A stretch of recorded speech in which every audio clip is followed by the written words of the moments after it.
Openbaring 13 vers 1 tot 10 sê die Antichrist is reeds hier.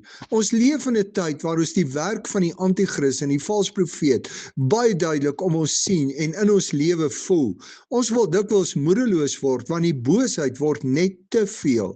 As 2 Tessalonisense 2 vers 1 tot 12 oor die koms van die Antichrist praat, word daar gesê dat die Here Jesus met sy weerkoms die Antichrist met die asem uit sy mond en die glans van sy verskyning sal vernietig. Die Here sal dus in een oomblik met die asem uit sy mond en die glans van sy verskyning die bose en alles wat vir ons te veel is, vernietig. Al hoor ons dat Satan se werk in ons wêreld vir ons baie groot mag lyk, God se mag is baie groter. Almal wat die pad van die duiwel loop, sal in een oomblik tot 'n einde kom en deur God veroordeel word.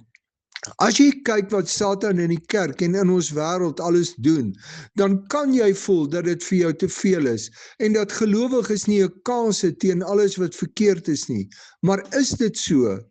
Ek kies om te kyk na die dinge om my met die wete dat die Here wat ek kan bid in een oomblik met die asem uit sy mond en die glans van sy verskyning al hierdie dinge tot 'n einde kan bring. Ek kan bid 'n Here wat baie groter en magtiger is as die aanslag wat ons van die duiwel en sy medewerkers beleef, en daarom hou ek aan hom alleen vas. Hoe verander dit jou lewe as jy dink dat Christus met die asem uit sy mond en die glans van sy verskyning die duiwel en die bose magte kan vernietig?